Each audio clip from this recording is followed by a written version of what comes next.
Eu acho que tem algumas coisas, tem muitas coisas que podem fazer algo não funcionar, na verdade. Você precisa de muitas coisas para algo funcionar e muitas fazem algo não funcionar. O Value Invest, ele te faz ficar, muitas vezes, numa posição contrária à maioria. E às vezes perguntam, pô, mas você consegue projetar o futuro da empresa, tem muitas incertezas, como é que você sabe qual é o valor futuro? Acho que essa é uma pergunta muito justa. E a resposta justa é claro que eu não sei. De certa forma, se você erra com todo mundo, seu risco de negócio é menor. Então você tem um incentivo para andar junto com um grupo. Só que desse grupo, que já é minoritário, que consegue ficar fora do consenso, a maior parte tem uma coisa que é perigosa. São pessoas que sentem um certo prazer em estar fora do consenso. Você vai errar muito, não só você vai errar muito, como você vai insistir demasiadamente nos seus erros. E nisso aí que você falou, Camilo, o que faz o Value Invest não funcionar? Você que estudou isso no seu MBA. A gente está aqui com Camilo Marcantônio, ele que é gestor da Charles River, um dos fundadores também, né? A Charles River é de 2014 e nesses 10 anos o fundo aqui, já peguei a colinha, mais de 700% de rentabilidade, contra 130% do Ibovespa, o CDI também deu ali perto dos 130%, um fundo que teve uma performance muito boa, mas não é só por isso que o Camilo está aqui. Quando ele veio no Market Makers, ele explicou a sua maneira de investir de uma maneira tão didática, tão até processual, que foi uma verdadeira aula e até por isso a gente trouxe o Camilo novamente aqui, porque nesse momento de muita incerteza no mercado, acho fundamental a gente voltar para o básico, né? E pensar o porquê de fato você está comprando uma ação, qual o horizonte de investimento você tem que ter. E o Camilo tem uma história incrível, até pré-mercado financeiro, vou pedir para ele contar aqui. Mas antes, Matheus Soares, nosso sócio fundador, analista de ações, está preparado? Preparado. Sempre um prazer, uma honra estar aqui do teu lado, na frente do Camilo, então, para essa aula, né, que a gente vai ter aqui, e num momento tão difícil como você falou, escutar esses professores do mercado é importante. E, bom, deixa eu agradecer, né, 2 anos de Market Makers, se não fosse como pessoas como você, porra, isso aí seria muito mais difícil a gente estar aqui. Não vou te fazer, eu sei que você é muito emotivo, aqui, pô. Mas, pô, valeu demais. Valeu muito você. Bom estar nessa caminhada com você. Tem sido uma meu honra. Querido sócio. Agora sim, Camilo Marcantônio, bom, já contei um pouquinho aqui da performance do fundo, já falei, né, que é um gaúcho que agora está no Rio de Janeiro e veio aqui para São Paulo para gravar com a gente, muito obrigado. Eu queria que você, antes de falar de mercado, contasse um pouquinho dessa trajetória inusitada pré-Charles River, né? Porque nasceu no Rio Grande do Sul, né? Distante aqui do eixo Rio-São Paulo, e acabou conhecendo o mercado financeiro de uma maneira até inusitada, né? Queria que você contasse para a nossa audiência, antes da gente falar sobre investimentos em ações. Claro. Bom, boa tarde, Salomão, Matheus. Muito obrigado de novo pelo convite. Um prazer estar aqui para a gente falar sobre a gestora, sobre investimentos. É sempre uma satisfação, uma alegria. Então, falar rapidamente aqui sobre mim, até porque eu gosto de falar mais de investimentos do que sobre mim.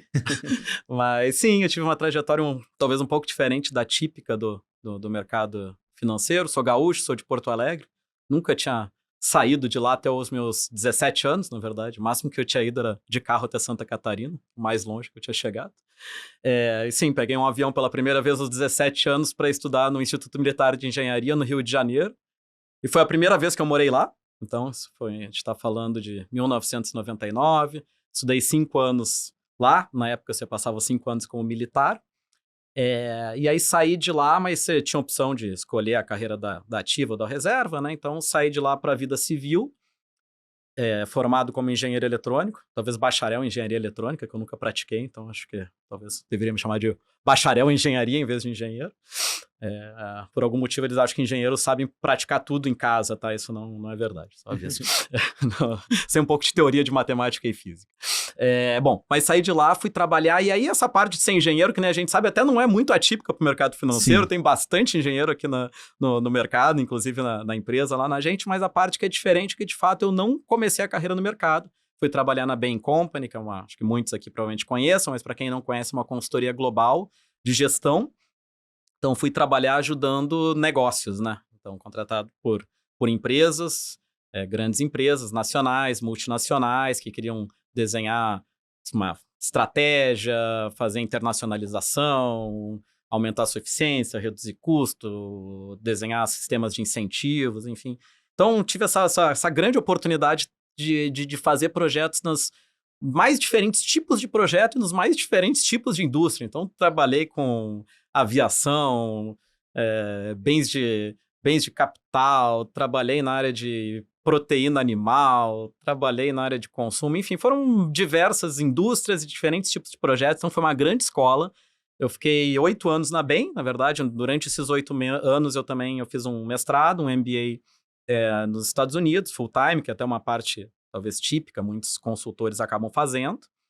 E aí depois desses 8 anos de BEM, aí eu decidi fazer essa, talvez muitos chamariam uma aventura empreendedora, ou seja, empreender, montar uma empresa, que todos sabemos que em qualquer lugar é um desafio, no Brasil é um desafio um pouquinho maior, e ainda numa área, num setor que era diferente daquele que eu estava, e aqui estamos até hoje. Começou como o Clube de Investimentos Charles River em 2011, que virou o Fundo de Investimentos Charles River, que o Thiago Salomão aí já deu até os números. A gente, inclusive, até conta os nossos números, às vezes, desde clube. Desde clube, a gente tem 1.100. Então, maravilha. Aproximadamente 1.100 contra aproximadamente 100 da Bolsa. O que te levou para o mercado de ações?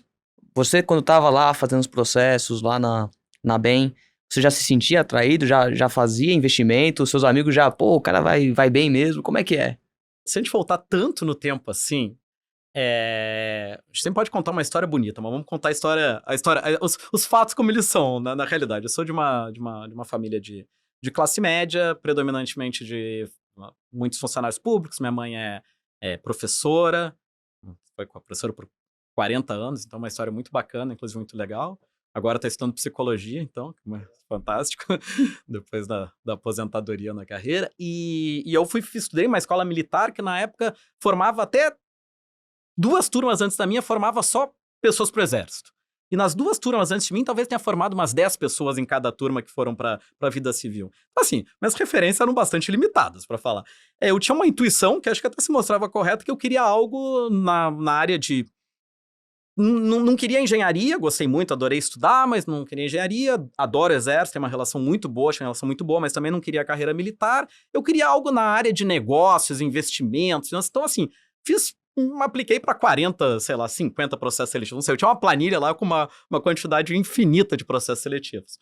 O fato é que o primeiro processo seletivo que eu terminei e recebi uma oferta era da BEM, que era uma empresa espetacular, fantástica, que me oferecia... que eu tinha uma referência que, por sorte, não foi só por sorte, porque ele próprio ajudou a tocar o processo seletivo, era o único gaúcho que tinha lá na turma anterior, que tinha entrado na BEM, e também era uma referência que eu tinha para mim, então vai meu agradecimento ao Gabriel Migovski.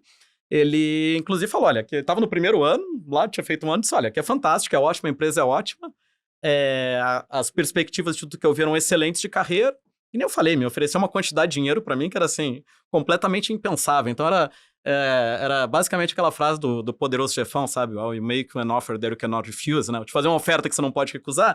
Então era difícil e fácil, na verdade. Que era assim, uma empresa fantástica, grandes perspectivas, grandes aprendizados. Disse, olha, é pra cá que eu vou e fui muito feliz, assim. Então foi muito bom. Então eu tinha um interesse gostava, estava nos meus processos seletivos, talvez se tivesse sido uma ordem diferente, pode até ser que eu tivesse começado no mercado financeiro, mas comecei na BEM e agradeço muito por ter começado lá. Foi uma grande escola, porque além de tudo isso, as pessoas que eu tive a oportunidade de conviver lá tiveram muito impacto enquanto eu pude aprender. E aí, lá na frente, no momento seguinte da carreira, eu comecei efetivamente a me interessar mais pelo mercado financeiro. Eu já investia desde sempre, mas comecei a olhar mais como uma possibilidade de carreira, realmente. E aí o MBA, durante o mestrado, eu tive a chance de estudar mais e aí entender melhor o value investing, né, que é a filosofia que a gente vai falar aqui mais ao longo do caminho. Mas o que eu diria, o que me levou a fazer foi o seguinte, foi um tripé. Foram 3 coisas. Então, o que foram? Vontade, gosto, alegria. A gente tem uma felicidade aqui, talvez muitas das pessoas que estão ouvindo, e que é um privilégio na vida, que é um pouco poder escolher profissão, né? Poder escolher profissão é um privilégio, né? Grande maioria das pessoas não escolhe profissão, é escolhido por ela. Então, assim, a gente tem que agradecer muito que pode escolher. E eu tinha esse privilégio. Se eu posso escolher, eu queria escolher algo que eu gostasse, claro. Então, um dos pilares disso era gostar. E tinha os outros 2, que era fazer algo que eu pudesse fazer bem. Eu tenho esse negócio na vida comigo, acho que muitos têm, eu gosto de fazer as coisas bem. Eu me sinto, parte da minha felicidade é fazer algo bem. E a terceira, obviamente, era fazer um modelo de negócio, tinha que conseguir ganhar dinheiro, fazer algo que pudesse ganhar dinheiro. E esse de fazer bem, para mim eu tinha uma identificação já com o Value Investing, no MBA, no mestrado, eu tive a chance de estudar Value Investing e tive a chance de conseguir entender aquilo que para mim era o principal ponto-chave, que não era porque Value Investing funcionava, porque isso para mim até era um pouco mais intuitivo. Só que tem muitos exemplos de empresas com pessoas muito inteligentes, capacitadas, que tentaram aplicar Value Investing e não funcionou. Então, eu estava lá para tentar entender, assim, o que faz em alguns casos, ou em talvez diversos casos, não funcionar. Consigo identificar isso? Consigo mitigar isso? Em algum momento eu criei uma razoável confiança que eu tinha identificado e que eu tinha maneiras de mitigar. E tinha 100% de certeza de tudo isso? Com certeza não. Nunca ninguém vai montar um negócio com 100% de certeza de nada, mas criei uma razoável confiança, saí do MBA, ainda trabalhei por mais de 2 anos na Bain e na Volta. Em algum momento tomei a confiança, a coragem, junto com meu amigo e colega de MBA, sócio, Joaquim, e começamos a Charles River. E nisso aí que você falou, Camilo, o que faz o Value Invest não funcionar? Você que estudou isso no seu MBA.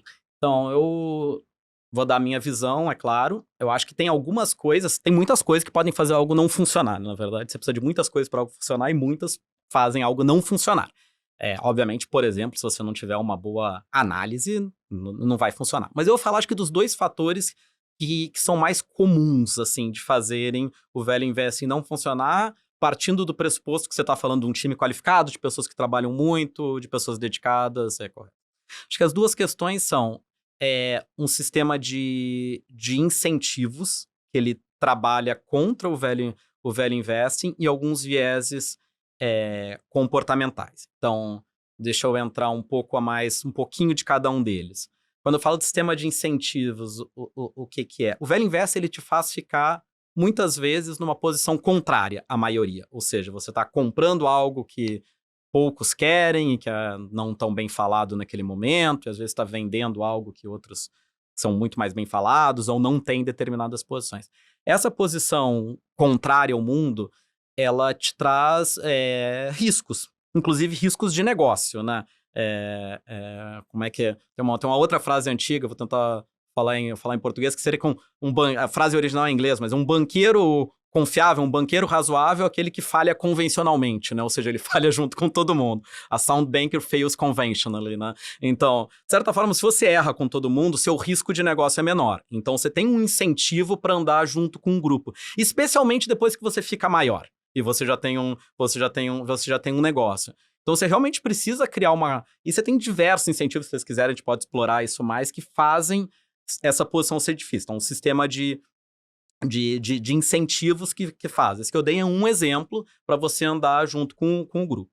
E quando eu falo do viés comportamental, também tem vários, mas eu posso pegar até esse mesmo exemplo, que é o tá fora do grupo, ele é por nossa construção atávica, assim, de onde a gente veio, o ser humano, a gente, de certa forma, gostando ou não gostando, não é um julgamento moral, mas é um fato. O ser humano dominou o mundo, ele venceu todas as outras espécies. E ele venceu andando em grupos, né? Ele venceu como sociedade. Então, quem que foi selecionado naturalmente? Aqueles que gostavam de andar em grupo. Então, não por acaso a gente gosta de aprovação social. A gente gosta e a gente tem muito mais segurança quando a gente olha. Eu tô olhando para o Matheus, ele tá concordando comigo. Isso me transmite segurança. E efetivamente é atávico, não é nenhum processo intelectual. Você diz, caramba, as pessoas concordam comigo. Então, você conseguir tá fora do grupo é uma coisa que é desconfortável para todo mundo.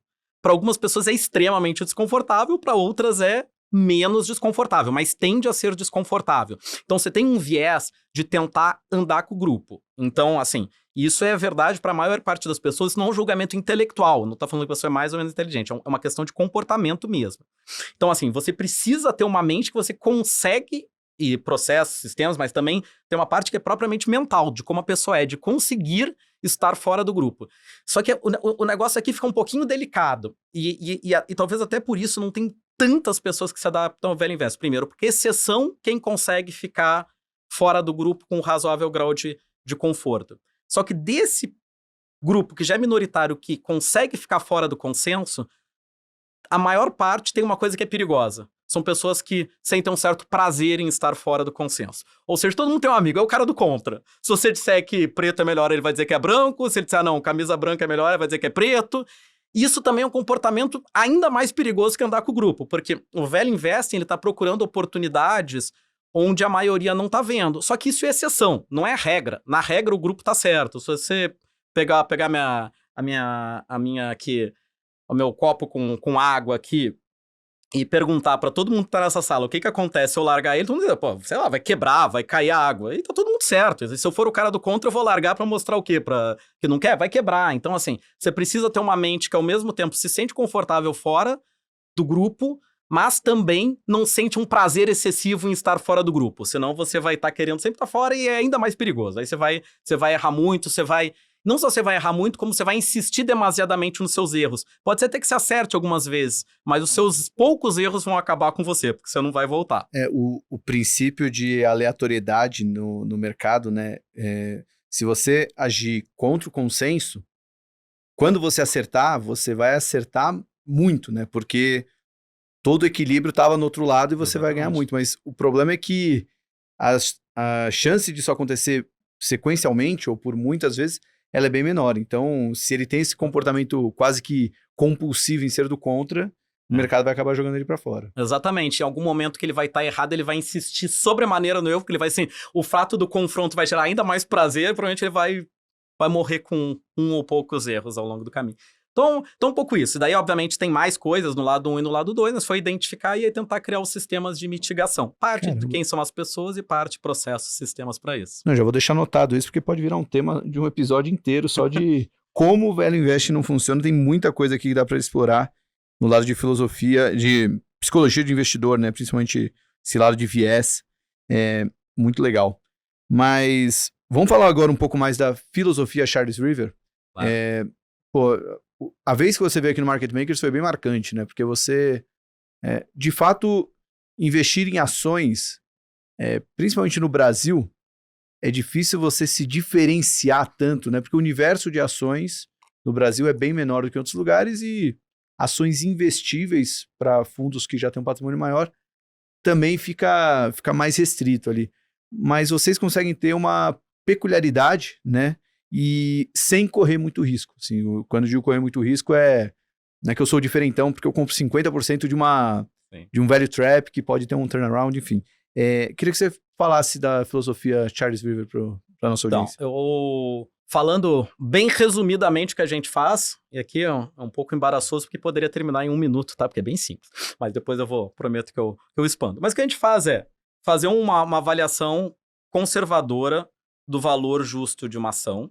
Então, o que é isso? Avaliar uma empresa, fluxos de caixa, futuros, descontados a valor presente pelo custo de capital, de maneira bem conservadora. E aqui vamos entender como conservador o seguinte. Às vezes pergunto, mas você consegue projetar o futuro da empresa? Tem muitas incertezas. Como é que você sabe qual é o valor futuro? Acho que essa é uma pergunta muito justa. E a resposta justa é claro que eu não sei, e o nosso time aqui não sabe. É claro que não. Então, quando a gente diz, então você vai lá e diz, você está usando um valuation de R$100 por ação. O que significa que uma empresa, vamos dizer que o valuation da empresa é 10 bilhões de reais. O que a gente está dizendo, o que a gente está querendo dizer não é que a empresa vale 10 bilhões. A gente está querendo dizer que existe uma probabilidade muito superior a 50%, talvez algo como 80%, 90%, de a empresa valer mais que 10 bilhões do que menos de 10 bilhões. É isso, não é que a gente está acertando, a gente não precisa acertar todos os fluxos, até porque seria impossível esse exercício. Mas você conseguir, fazendo premissas conservadoras, estudando muito, você consegue criar um razoável grau de convicção. Depois de 4, 6 meses, tem empresas que a gente fica analisando mais que isso, até um razoável grau de convicção de que existe bastante mais chance de ser mais que aquilo do que menos. Então a gente olha aquele número, 10 bilhões para a empresa, vamos dizer que tem 100 milhões de ações, então é equivalente a R$100 por ação. Então a gente olha, tem muito mais chance de valer 100, mais de 100 do que menos que 100. Ali, a partir disso, ainda a gente aplica aquele conceito, o conceito de margem de segurança, talvez muitos estejam familiarizados, mas para os que não estão comprar por um preço que ele é significativamente inferior ao valor. A margem de segurança é essa diferença entre o preço e o valor. Então, se o valor que a gente falou conservador para aquela ação é R$100, se eu comprar por R$70, eu tenho 30% de margem de segurança, que é a diferença entre o 100 e o 70. Então, a gente faz a avaliação, lá os R$100, e a gente faz uma a avaliação do valor da empresa conservadora, e depois a gente faz a segunda coisa, que é a avaliação de risco, para entender quanto de margem de segurança a gente precisa demandar. E o que é risco para a gente? Para a gente não tem nada a ver assim com volatilidade, beta ou qualquer outra métrica dessas. Risco para a gente é quanto que a gente perde dinheiro? A gente perde dinheiro se a ação valer muito menos que R$100. Eu avaliei por 100, se eu comprar por 80, mas na verdade ela vale 50, aí eu vou perder dinheiro. Então o que é o risco? O risco é a gente estar superestimando o valor da ação. Então se eu avaliei por 100, o que eu quero medir como risco? Qual é a probabilidade desses R$100 estar superestimados? Isso é o que eu estou medindo. Então ali, e a gente pode falar depois como. Então tendo isso, quanto maior essa probabilidade, maior o risco, consequentemente maior a margem de segurança. Então se tem mais risco, talvez a gente vai demandar 40% de margem de segurança. Então aquela empresa que foi avaliada a 100, a gente só vai comprar por R$60 ou menos. Talvez se o risco é menor, eu não vou demandar 40%, a gente vai demandar talvez 25% de margem de segurança. Então se aquela ação tiver a 75, eu já vou comprar ela. E a gente faz isso repetidamente, o tempo inteiro. É isso. E como que você mede o risco? A gente mede o risco, então o conceito é probabilidade da gente estar superestimando o valor da ação. Então eu vou dar exemplos de coisas que a gente usa lá, não vou passar por todas, porque senão a gente ficaria bastante tempo aqui falando, mas conceitualmente, tem coisas que são quantitativas. Então vou dar um exemplo quantitativo. Alavancagem. Por quê? Uma empresa que não tem alavancagem, se a gente errar 1% no valor da empresa como um todo, eu vou errar em 1% no valor do acionista. Ou seja, se não tem alavancagem, 100% o valor da empresa é igual a 100% o valor do acionista. Então, avaliei em 100. Se ela não vale 100, mas vale 99, o valor do acionista que era 100 vai ser 99, errei por 1%. Agora, eu vou imaginar uma empresa que vale 100, mas, na verdade, desse 100, ela é bastante alavancada. Então, 80 é dívida e 20 é o valor do acionista. Então, avaliei a empresa como um todo como um 100. Agora, se eu errar 1, ela não vai valer 100, ela vai valer 99. A parte da dívida vai continuar igual a 80. Então, o valor do acionista vai cair de 20 para 19. Então, em vez dele cair 1%, ele vai cair 5%. Uhum. Então, consequentemente, uma empresa que tem mais alavancagem tem mais probabilidade de eu superestimar o valuation. Então, isso é uma métrica quantitativa. Deixa eu falar agora algumas que são qualitativas, mas que também acho que são bastante óbvias. Conhecimento da gente. Quanto mais a gente conhece uma empresa, então uma empresa, dá um exemplo aqui, Brasil Agro, a gente investe nela, já está no nosso portfólio há mais de 10 anos. É natural que a chance da gente superestimar o valuation da Brasil Agro é menor do que eventualmente poderia ser uma outra empresa até agrícola do mesmo setor, muito parecida com ela, que a gente nunca tivesse investido. A chance de que a gente vai ter uma grande surpresa negativa, que tem algo dentro da empresa que a gente não conheça, é muito menor do que uma empresa que a gente está analisando há 6 meses. Então, o conhecimento que a gente tem da empresa é um fator, conhecimento do setor é outro fator. A própria característica setorial é outra. Tem setores que a gente tem uma maior confiança no futuro deles do que outros. E aqui eu vou usar já um exemplo que é contra consenso. Vamos falar, exemplo contra consenso. Empresas, muitas vezes, de retorno sobre capital muito elevado. São empresas muito... Eu ia dizer que são consideradas empresas muito boas. Não só são consideradas, são empresas muito boas. Só que essas empresas têm muito risco de serem atacadas. Muito por quê? Exatamente por ter um retorno sobre capital muito alto, a concorrência vai tentar atacar, talvez outros setores vão tentar atacar, tem risco de regulação, se o governo puder regular, por que você regula uma empresa de alto retorno sobre capital? Por mesmo que você diminuir o retorno dela, ela vai continuar investindo, então você como governo não perde investimento. Se você regular uma que tem baixo retorno sobre capital, ela não para de investir, então você tem mais dificuldade. Imposto, mesma coisa, você vai colocar imposto, vai colocar sobre ela. Enfim, tem várias questões de empresas que têm muito alto retorno sobre capital. Quando você pensa lá em médio e longo prazo, ela pode ter mais riscos. Tem outros setores, talvez, não sei, uma concessão em transmissão. Você tem uma previsibilidade lá de 20, 30 anos que não depende nem de volume. Então, tem mais previsibilidade, menos risco de superestimar. Então, característica setorial. Outro fator qualitativo é a gestão da empresa. Por quê? A gente é muito conservador nos valuations, que nem a gente falou. Então, a gente não coloca boas ações da gestão no futuro. Talvez se tiver uma coisa já mapeada que está sendo feita, a gente coloca. Mas a gente não coloca dentro da nossa avaliação, né, do nosso valuation, essas boas medidas de gestão no futuro. Mas a gente sabe que se uma empresa tem boa gestão, controladores que costumam colocar bons gestores lá, é provável que essas medidas existam. Então, se vão existir medidas no futuro positivas da gestão que não estão, provável que existam, que não estão no nosso valuation, a chance de eu estar superestimando aquele valuation é menor, dado que vai ter geração de valor no futuro. Pode usar a mesma lógica para empresas que têm alto retorno sobre capital, no capital alocado. A gente não coloca alocações de capital futura tipicamente. Tipicamente, a gente assume que o dinheiro é devolvido.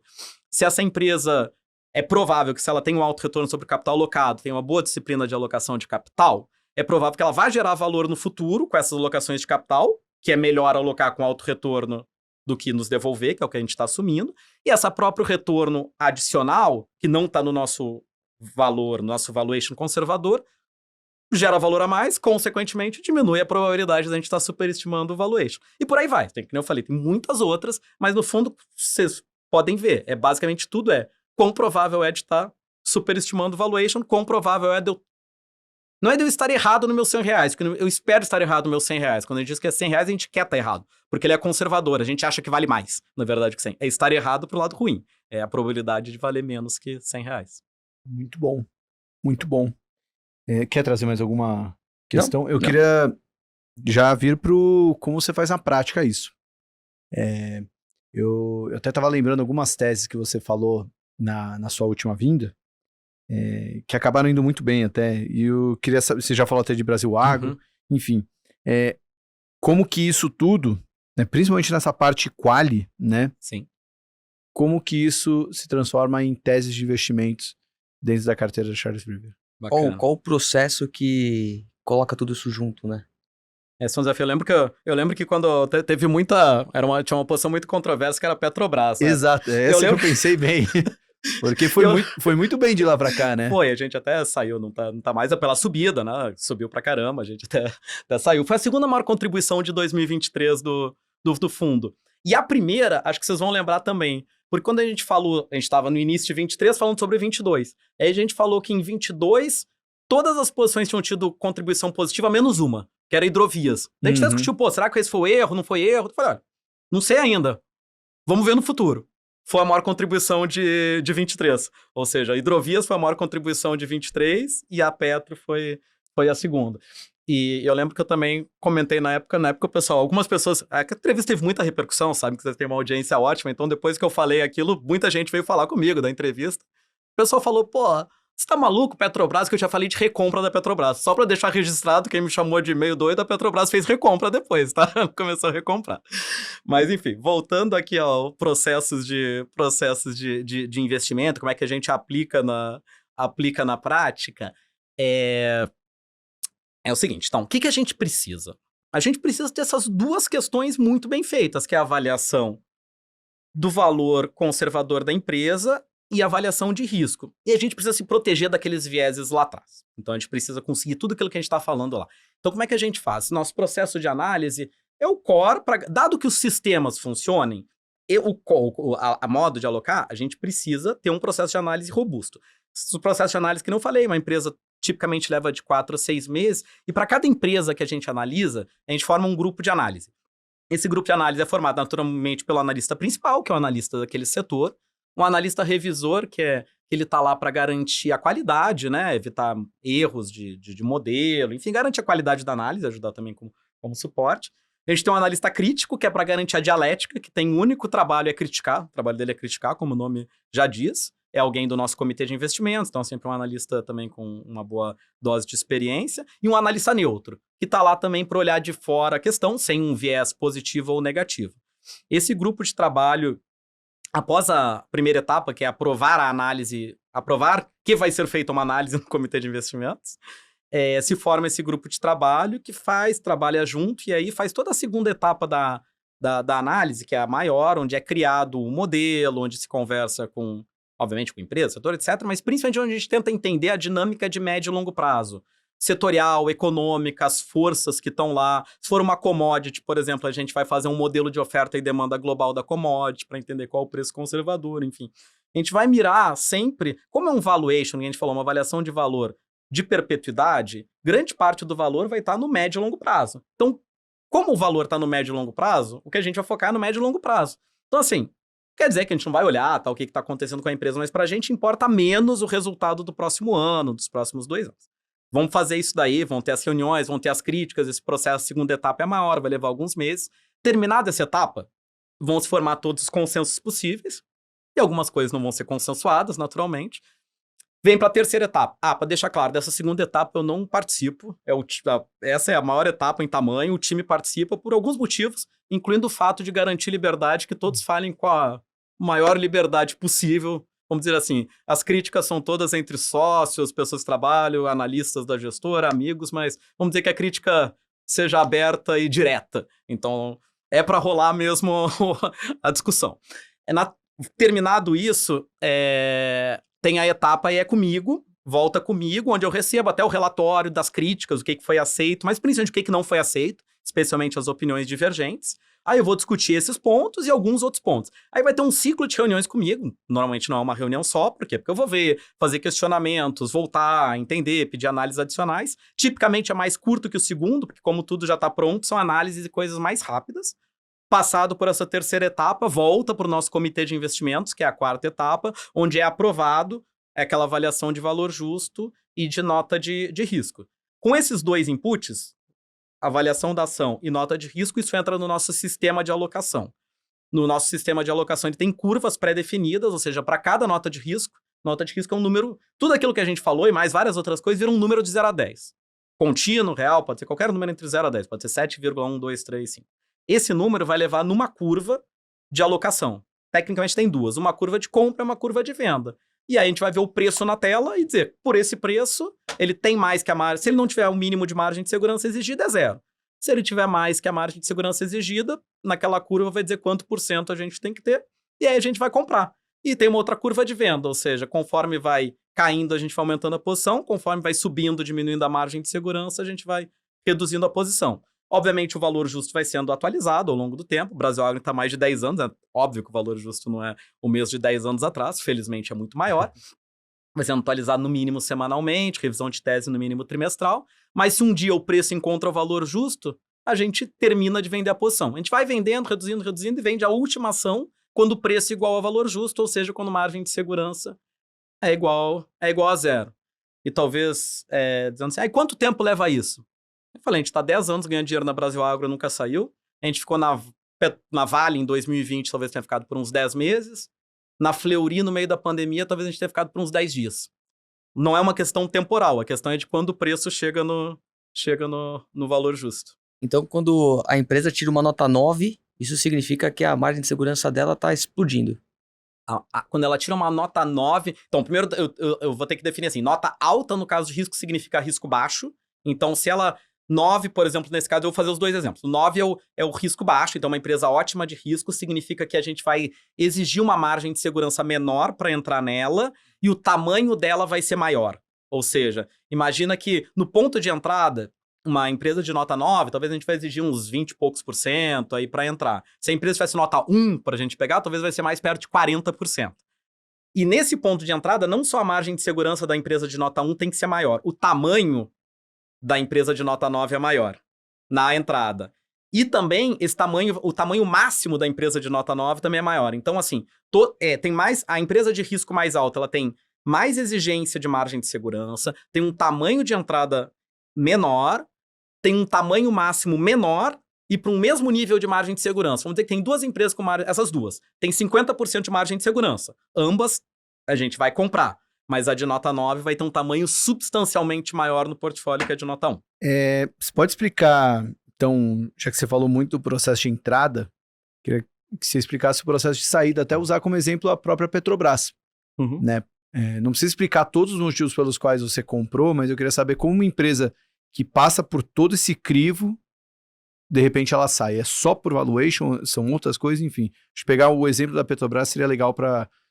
moça, ela chegou a ser qual o tamanho dentro do fundo? Chegou a ser perto de 11%, 12%. No início de 2023, no início do ano passado, ela era uma das maiores posições ali junto com hidrovias e com algumas outras, chegou a estar perto das maiores. E como é que foi o processo de saída? Então, como é que funciona o nosso processo de saída? A gente tem revisões de avaliação de valor justo, que nem eu falei, que são no mínimo semanais. E no mínimo uma vez a cada 3 meses a gente revisa tudo de uma empresa que está no portfólio. Tipicamente, essas variam o valor justo pouco. Porque é perpetuidade. Então, assim, na perpetuidade as coisas não mudam muito.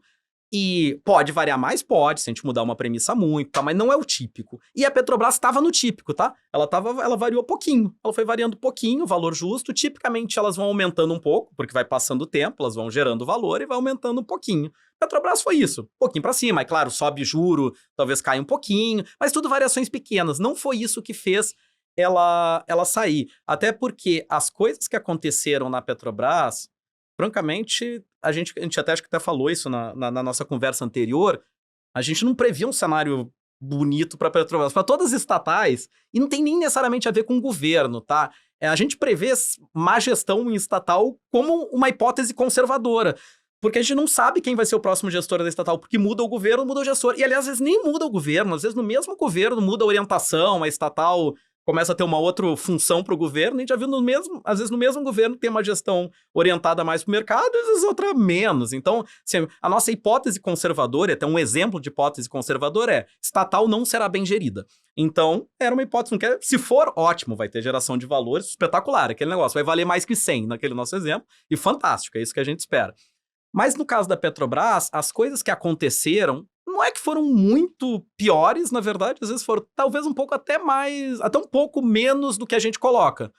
Porque, como eu falei, as hipóteses são conservadoras, então a gente prevê coisas bem ruins. Então ali, o valuation foi indo, variou um pouquinho, então, como eu falei, a gente tem uma curva de venda. Essa curva de venda, ela é parecida com a curva de compra, que é o seguinte, para cada margem de segurança, a gente tem um tamanho de posição máximo. Então, vamos dizer lá, para margem de 50%, vamos dizer que o tamanho mínimo é 6% para uma empresa, dependendo da nota. O que significa? Significa que se estiver abaixo de 6%, com 50 de margem de segurança, a gente vai estar comprando. Mas ela também tem um tamanho máximo, vamos dizer 8%.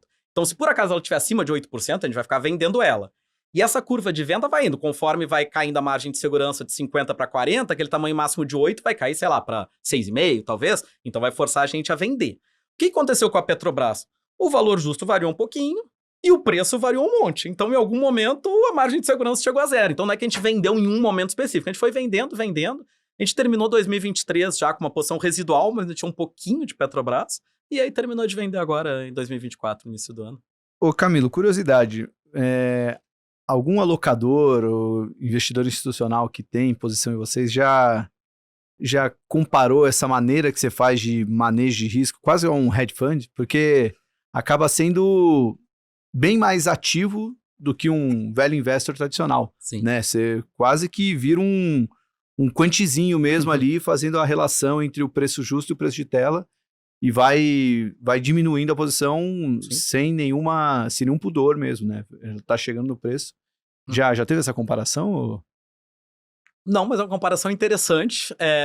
Não lembro de ter sido feito, não, mas é interessante. A gente faz e a gente procura falar sempre, claro, a nossa área de relações com investidores, mas eu também, quando participo das conversas, reforçar esse ponto. Porque sim, quando a gente fala value investing, tem um pouco uma questão de buy and hold, que buy and hold, para mim, não precisa ser value investing. Você pode ser buy and hold, o value investing são duas coisas diferentes. Você pode ter maneiras diferentes, mas como acho que tem muito velho investors, que talvez sejam holders, ou enfim, existe sim. Então eu estresso bastante esse ponto de que a gente não é assim, mas eu acho que eu nunca ouvi essa comparação, não. A maneira que eu penso dela é o seguinte, que como é que eu penso o portfólio como um todo, né?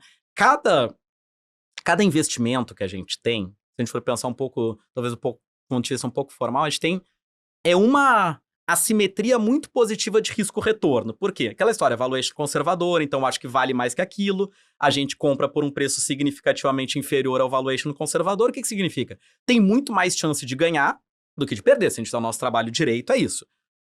E por que você não faz tudo com uma ação só? Porque eu tenho muito mais chance de ganhar do que perder, mas não quer dizer que eu não tenha chance de perder. Então você tem um certo grau de diversificação. Por isso que você faz com 10 ou 12. Aí você diz, puxa, beleza, isso daqui até aí tá mais ou menos fácil. Aí você diz agora, que tamanho você faz com cada uma delas?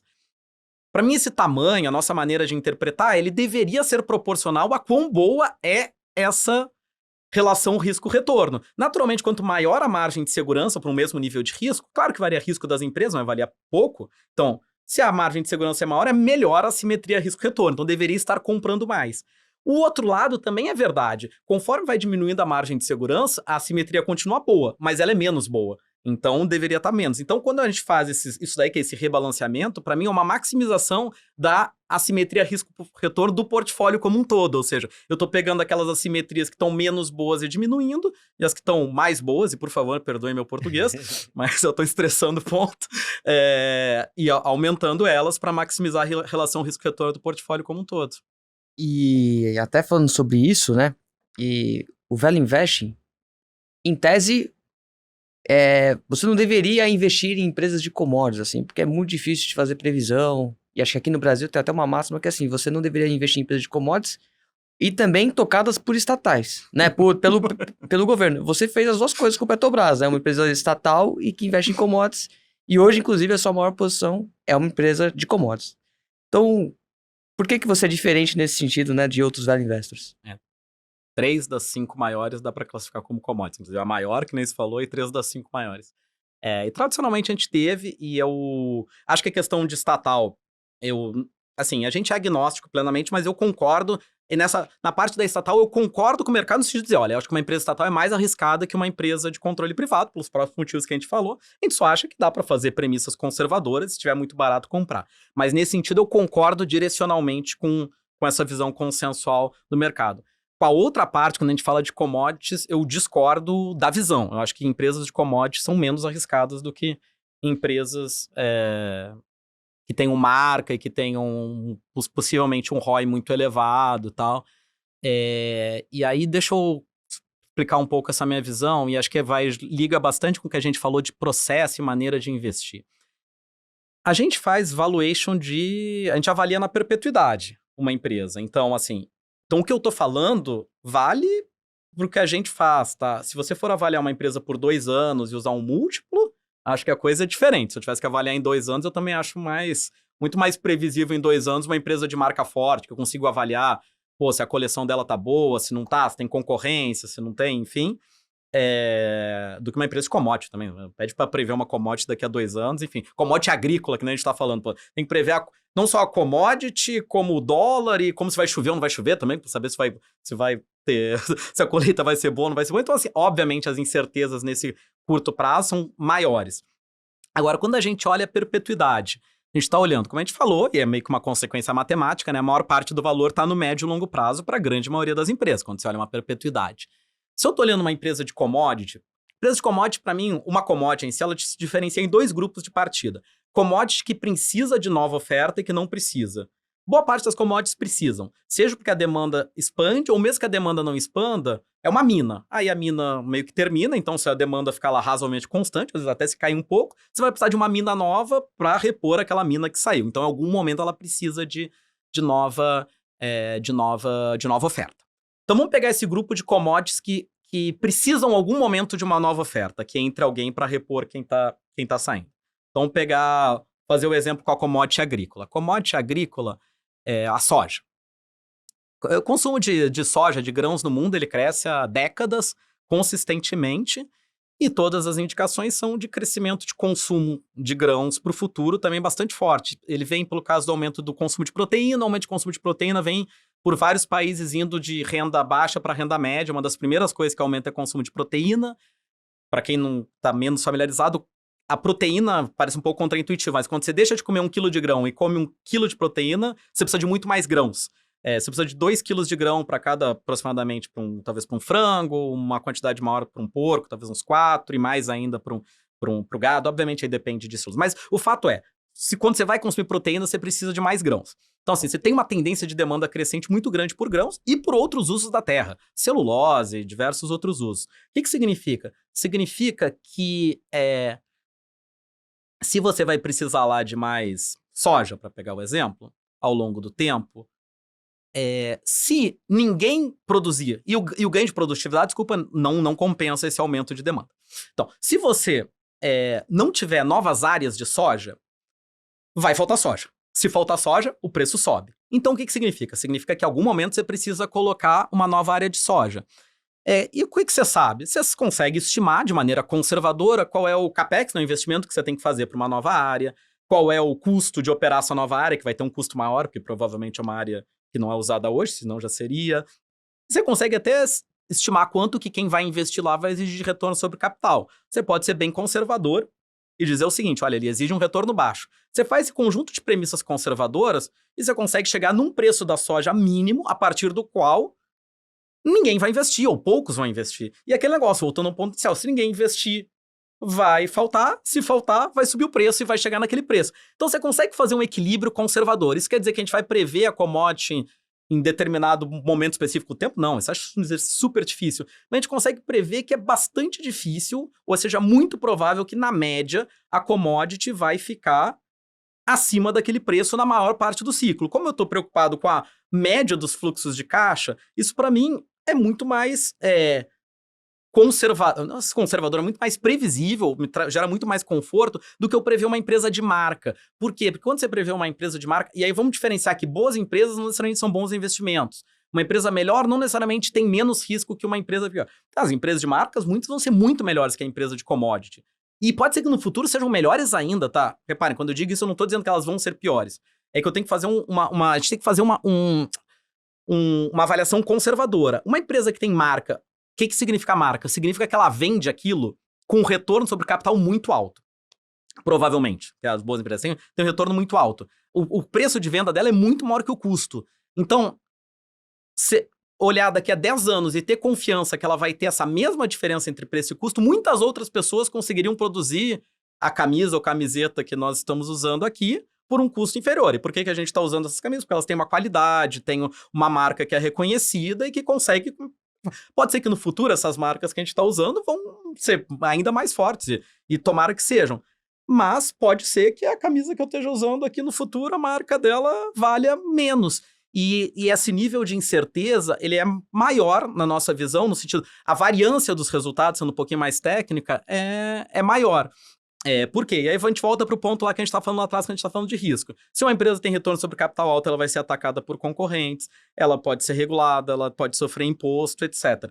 É quase como se eu dissesse assim, se eu tenho que fazer uma análise para uma empresa de marca, eu tenho que avaliar todo o resto que eu tenho que avaliar para uma commodity, mais o valor da marca. Então, para mim, não tem como ser conceitualmente menos arriscado. Eu tenho um elemento a mais para avaliar e, veja bem, para mim é o elemento mais difícil de todos, porque o valor de uma marca já é difícil de se avaliar no ponto presente. Agora, se avaliar o valor de uma marca daqui a 5, 10, 20 anos, é muito difícil. Então, a gente vê de um modo inverso, não que a gente não invista em empresas de marca, em determinados valuations, a gente investe, gosta, acho espetacular quando a gente consegue comprar, mas a gente se sente bastante confortável em investir não só em commodities, como em empresas e setores que são intensivos em capital, porque eles também têm essa dinâmica parecida. Se precisar de nova oferta deles, vai ter que ter um player racional, etc.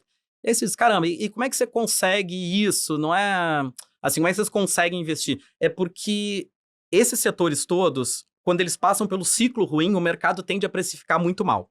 Isso vale para as commodities e vale para outros setores intensivos em capital. Quando em um determinado momento você tem excesso de oferta, esses setores, os preços sofrem muito. Exatamente, com setores intensivos em capital, você não consegue tirar o capital de lá facilmente. E o que acontece? Os preços ficam baixos das ações. No momento que esses preços ficam baixos, precifica muitas vezes, aquelas ações estão precificando como se aquilo fosse ficar para sempre. Mas economicamente é inviável de ficar para sempre, porque se ficar para sempre ninguém investe. Se ninguém investir, falta oferta. Se falta oferta, o preço sobe e aí o preço já não fica mais onde ele estava. Eu fiquei com a curiosidade de quais são as 3 das 5 maiores ações, mas você tem alguma pergunta mais? Eu acho que sei qual que é essa aí que ele falou de bem de capital aí. Qual que é? A nossa Tupi. A nossa Tupi. Somos todos acionistas de Tupi. Somos todos Tupi. Somos todos Tupi. Aliás, mandar um abraço pro Fernando de Riso. Deu uma aula. Muito CEO elogiado. Tupi, um dos episódios mais elogiados que a gente fez recentemente. Então, mas só vamos passar então pelas principais posições aí. Eu acho que quer o quê? Falar de Tupi? Ele deu o gancho de soja. Eu acho que dá para falar de Brasil Agro, que acho que está exposta a isso, né? Acho que pode começar por aí. Deixa eu só anotar aqui. Então, Brasil Agro, né? Investimento, 10 anos já com o investimento? Mais de 10 anos consecutivos. A gente investiu em 2013 e consecutivos, tá? A gente tem mais de 10 anos consecutivos. Daquela forma que a gente falou, consecutivos não quer dizer que a gente comprou um percentual e tem até hoje. A gente aumentou, já reduziu, vai aumentando e reduzindo várias vezes, já rodou várias vezes, mas significa que nunca, na nossa visão, claro, o preço encontrou o valor justo, então a gente nunca vendeu a última ação, ou seja, ela esteve o tempo inteiro no nosso portfólio. Então, vamos ver também, dizer que eu assisti a entrevista com o Fernando, pois espetacular a entrevista, a gente, enfim, Eu gosto muito da empresa e da gestão. A entrevista foi super... a gente, obviamente, acompanha, acontece, mas a maneira que foi comunicado, assim, foi muito boa. Então, parabéns a vocês, ao Fernando também, entrevista ótima. No caso, então, da Brasil Agro, a Brasil Agro é uma... Então, a gente, há mais de 10 anos, é um investimento que ele vale toda aquela regra que a gente falou, mas eu tenho até a sorte, isso não vale para todas as empresas, que eu consigo resumir de uma maneira até bem simples a questão da Brasil Agro. Porque a Brasil Agro é uma empresa que ela existe aí, já vai aí para os seus 18 anos, né? Ela começou lá como um projeto e o que ela faz? Ela transforma terras, ou seja, ela compra a terra num determinado estágio de desenvolvimento. Lá no início da Brasil Agro era um estágio até bastante inicial, lá muita terra do Cerrado, enfim. E fazia todo um desenvolvimento, e a terra ela tem uma característica que talvez alguns conheçam, outros não, mas é o único ativo que eu conheço que tem essa característica. Aliás, se tiver outros que vocês conheçam, por favor, me falem. É um ativo que ele se valoriza com o uso. Que é uma coisa, assim, realmente a terra é o único que eu conheço. Não conheço outro ativo que se valoriza com o uso. Então, a transformação da terra tem toda uma parte de investimento lá, de ajustar a terra e tal, de fertilização, equilíbrio da terra, mas tem uma parte que é simplesmente temporal, realmente. Você fica lá plantando por um tempo e conforme você tem mais matéria orgânica, acúmula equilíbrio da terra, ela ganha produtividade e estabilidade, ou seja, a produção esperada dela é maior, mas não só é maior, ela é mais estável. O que significa? Se você tiver uma quebra de safra, a quebra de safra da terra madura, ela é menos forte do que a quebra numa terra mais nova, né? Menos madura. E a Brasil Agro faz isso, transforma a terra e aí depois vende essa terra. Ela faz isso já há 18 anos, então tem muitos projetos já feitos de compra, investimentos. Assim, os retornos, assim, são dígitos duplos em todos eles, assim, assim, muito acima do custo de capital dela. E quando a gente fazia o exercício teórico lá atrás, quando a gente começou a analisar ela, uns 12 anos do passado, você olhava teoricamente o projeto e dizia, nossa, isso tem tudo para dar um retorno duplo dígito real no mínimo. No mínimo. E tem dado há 18 anos. Então, assim, é um retorno que é muito acima do custo de capital. Aí você diz assim, bom, uma empresa que nem essa deveria negociar acima do valor de book, né, do valor de livro. Para quem está mais familiarizado com finanças, uma empresa teoricamente que retorna o seu custo de capital deveria valer o seu valor de livro.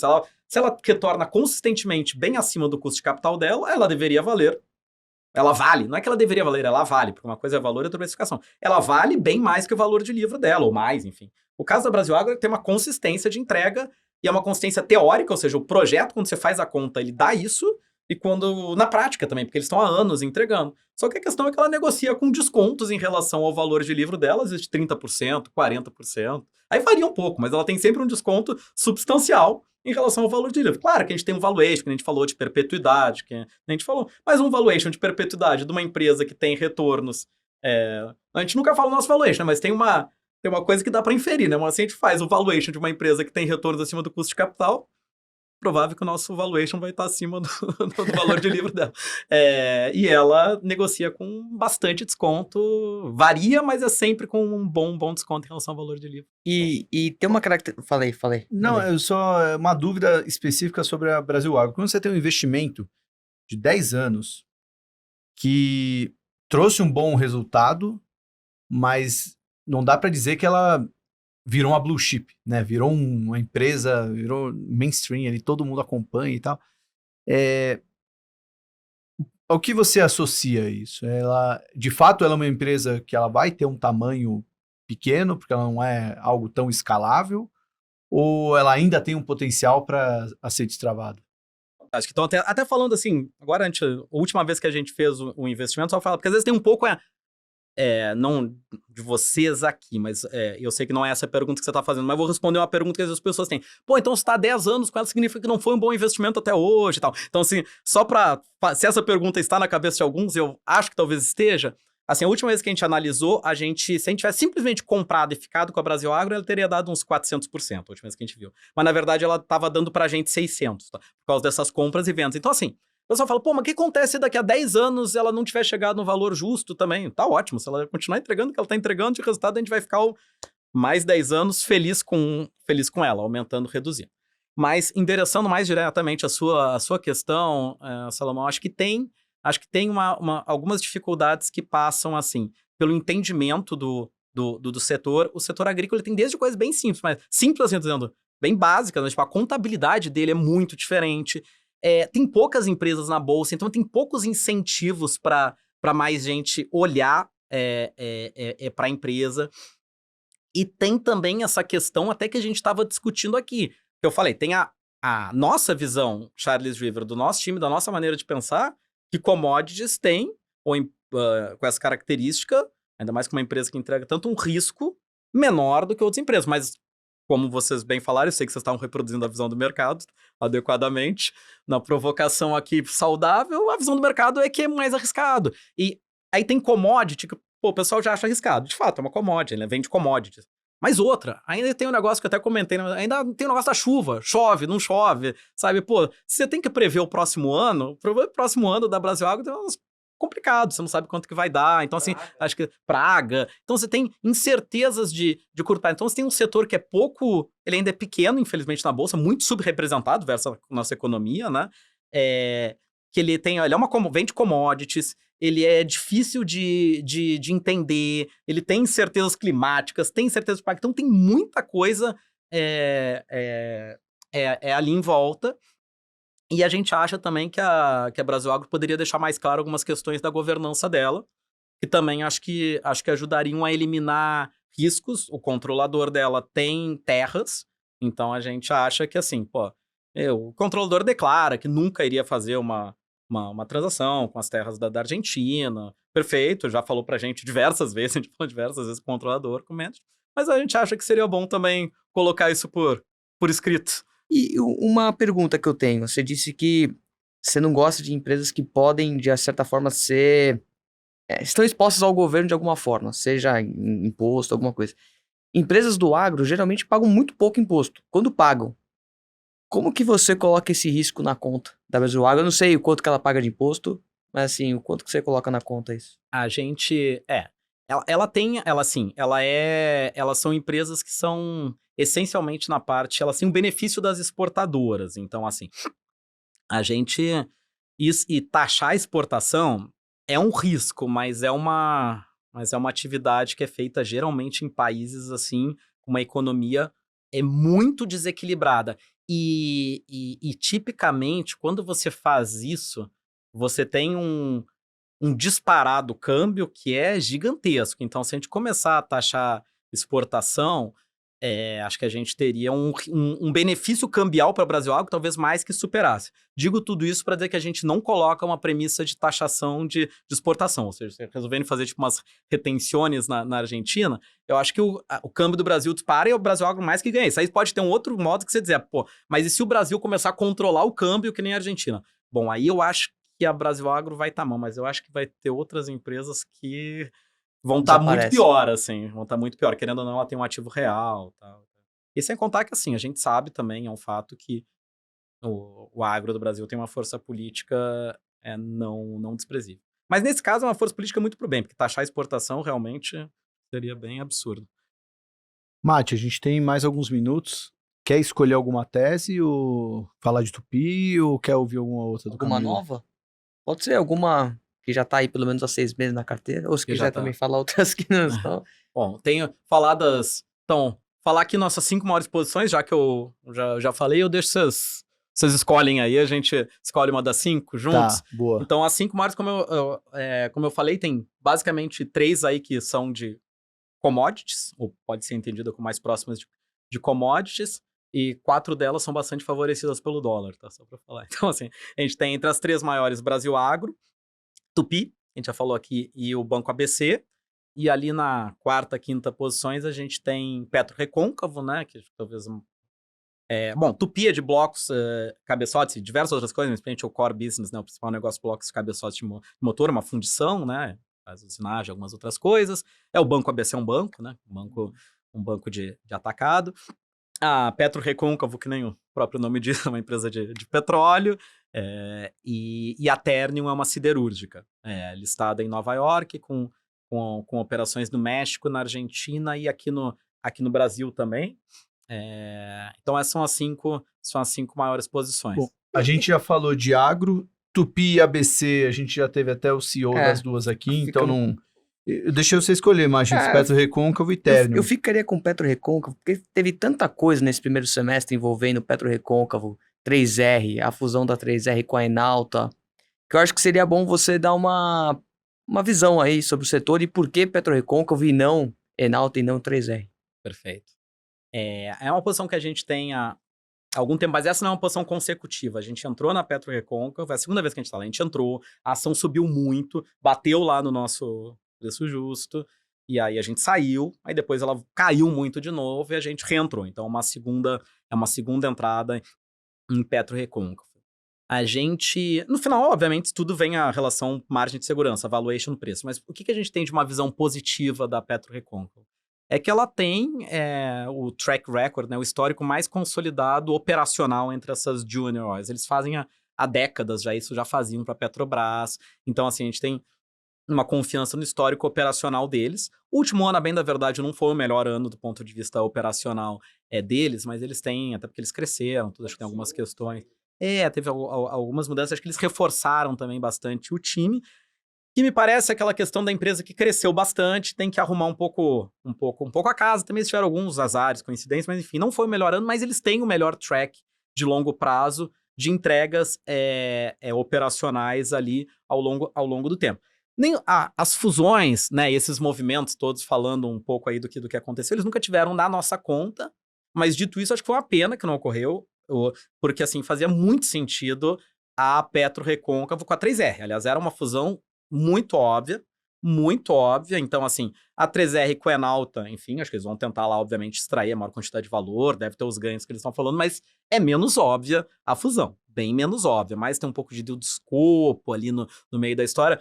3R com a Petro Recôncavo, em termos operacionais, elas eram basicamente a mesma coisa, e a lógica era bastante boa, que a 3R teve mais problemas operacionais ao longo do tempo, então a lógica mantenha especialmente a gestão, o time da Petro Recôncavo, que tem já um track mais alongado, pega os ativos que são bons, muito bons de ambos os lados, e que estão juntos boa parte, e opera de forma integrada junto. Então, assim, uma pena que não ocorreu, obviamente a Enalta foi lá, bidou mais, justo, tomara que consiga gerar valor com o bid que fez, mas foi um bid menos óbvio. Dito isso, que nem eu falei, nunca teve no nosso valuation isso, então pra gente Petro Recôncavo continua aí sendo uma oportunidade, a gente acha que ela gera muito valor, a gente acha que esse business porque é um business que com uma quantidade pequena de capital, você consegue gerar um valor grande. Então, assim, o retorno sobre capital marginal é bastante bom deles, então a gente compra sem precisar colocar muito isso na conta, mas a gente acha que vai ter muita geração de valor incremental aí ao longo dos anos. Uma das coisas que o mercado bateu no ano passado foi a revisão de CAPEX.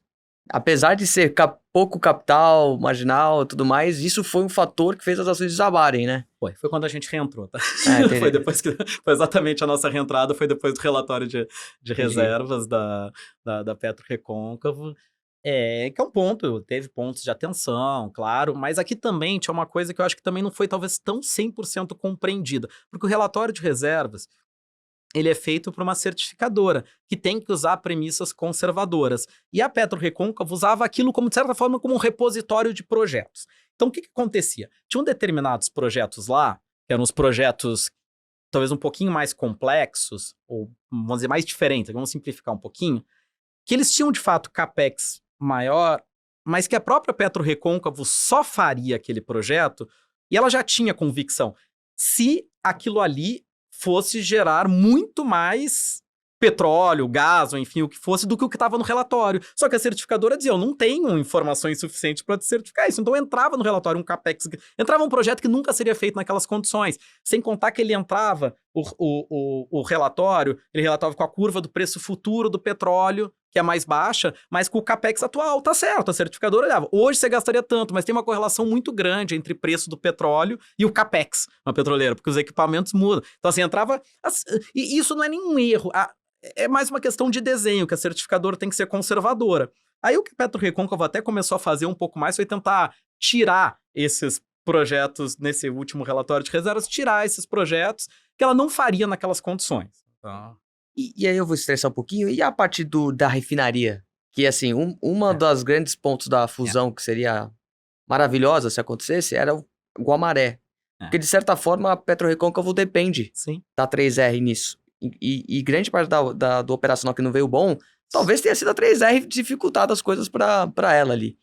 E você vai ter um CAPEX adicional em relação a essa refinaria que eles vão ter que fazer?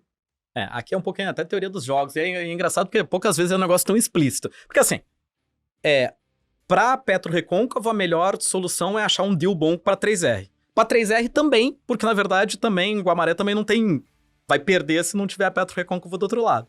Só que eles não estão conseguindo chegar num consenso, num equilíbrio de preço. Então o que a PetroRecôncavo tá fazendo é um outro projeto, basicamente. Tá dizendo, eu quero ter um outro projeto. E basicamente, e até é bom, acho que a PetroRecôncavo é até bastante claro, dizendo assim, pô, essa não é a melhor solução. A melhor solução é... Mas basicamente o que eu tô entendendo, e acho que eles deram até o fim do ano, se não me engano, algo assim como prazo, pra tentar chegar a algo factível, senão eles vão fazer outra refinaria do lado. Que é uma solução ruim pra ambos os lados. Eu acho que vai quero crer que vai prevalecer uma racionalidade, que é um contrato, ou uma venda, enfim, algum tipo de acordo que gere. Senão, provavelmente a PetroRecôncavo vai fazer um CAPEX redundante, vai ser provavelmente ruim pros dois lados, né? Dois lados. Bom, Mate, nosso tempo já chegou ao fim desse primeiro painel.